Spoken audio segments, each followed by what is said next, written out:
Patrick Cooper. Jack loved bears and took one with him.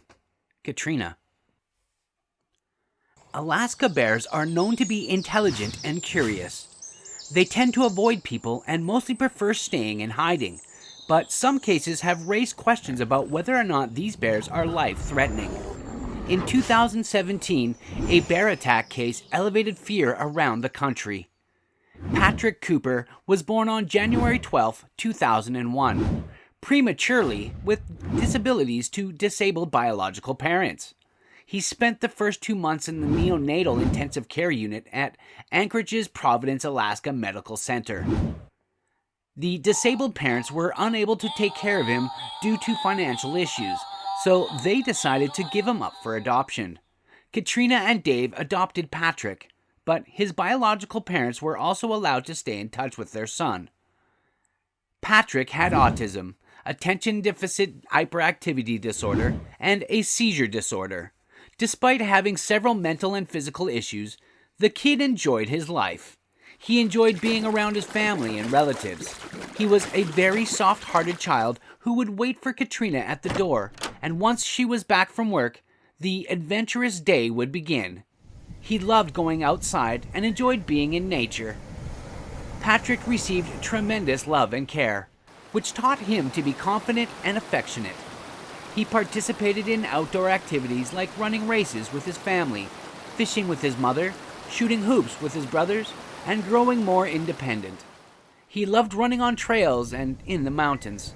He ran for years in the Munchkin Division, the short children's courses in the Bonnie Sosa Tuesday Night Races, the popular series put on by Anchorage Parks and Recreation Department and staged on various trails around the city each fall. Katrina always joins him in the races, so he won't feel alone, but now his self-assurance made her think he was a 16-year-old grown-up who could look after himself. In 2017, Patrick Cooper participated in the Alaskan Trail Race competition. He told his parents that he would try his best to win this game, as it would be a Father's Day gift for his dad. He was so ready for the challenge. Katrina was cautious with her preparations. She gave him detailed instructions about the trail and where to meet after the event. She told him not to confuse the Two Bridge Ridge parking lots and to stay away from the highway. In her heart, she was terrified that he might lose the trail. The race began, and Patrick managed to finish the junior version of the foot race up Bird Ridge, a steep mountain south of Anchorage. He was halfway up the 3,450-foot peak, and happy Katrina hugged him and told him that she was so proud of him. She called him a mountain goat, to which he smiled. She put her arm around him. She would see him after she finished her own race, and once again told him to follow the trail. Katrina continued up the steep mountain slope to the adults' finish line at the top of the peak, and Patrick headed down the mountain. He continued running for a while, and then suddenly looked around. It was a strange place, and no other participant was around him. In his confusion, he took a wrong turn and fell. He realized he was running in a strange bushy area instead of the trail. He continued walking, thinking he might catch up with the other participants, but just then he felt like someone was behind him. He looked back and saw a 250-pound big black bear roaring and running after him. Patrick got scared. He ran as fast as possible and tried to get his cell phone out of his pocket.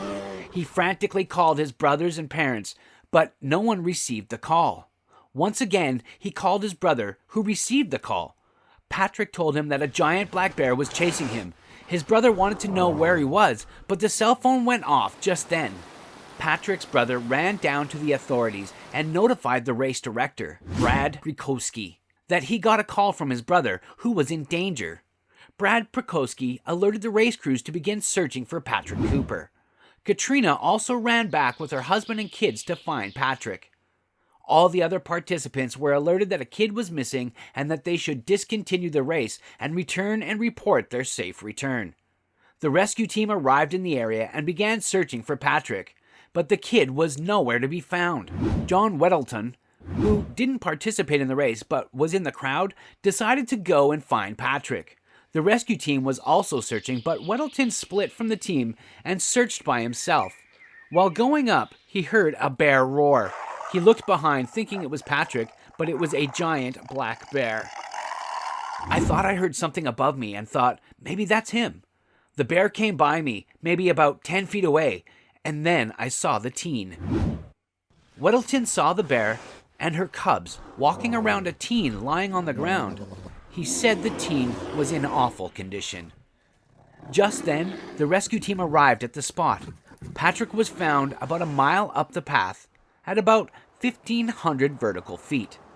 The park ranger saw Patrick lying in the center of the ground and shot the bear in the face, but the bear ran off.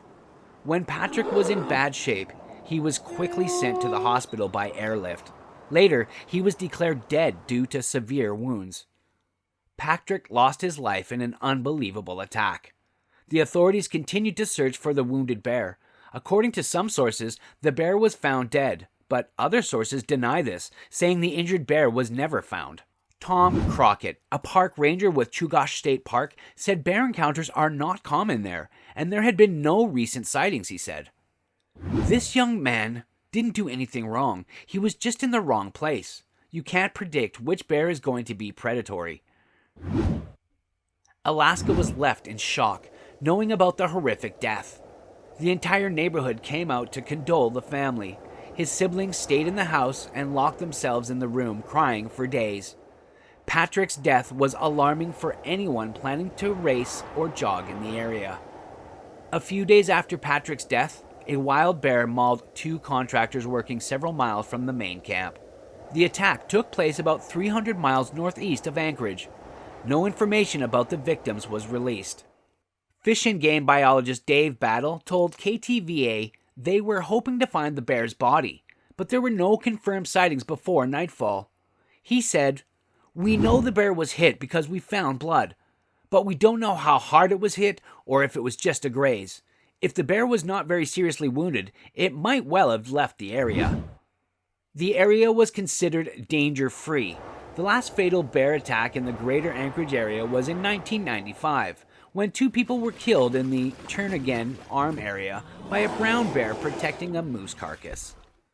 Patrick could have been saved that day if Brad Prokowski, the race director who had always helped the kids run on the trail, had been there. That day, he was on holiday.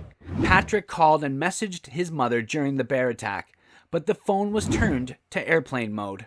Katrina confessed that she did that to save the battery. She said, "I was planning to take the kids to some nice place for dinner, but I never thought something devastating would occur."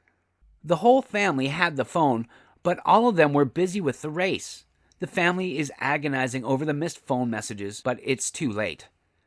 Katrina and the family are in immense pain. Katrina is still doing his laundry and changing his sheets. She misses him when she goes fishing because he was the only one who loved fishing. Patrick loved bears and had a teddy bear in his room. Katrina knew that her son had already left the world, and she wanted to keep the teddy bear, but knowing that Patrick loved it, she put it in the casket. Patrick overcame his fears and disabilities and embraced the world with both hands.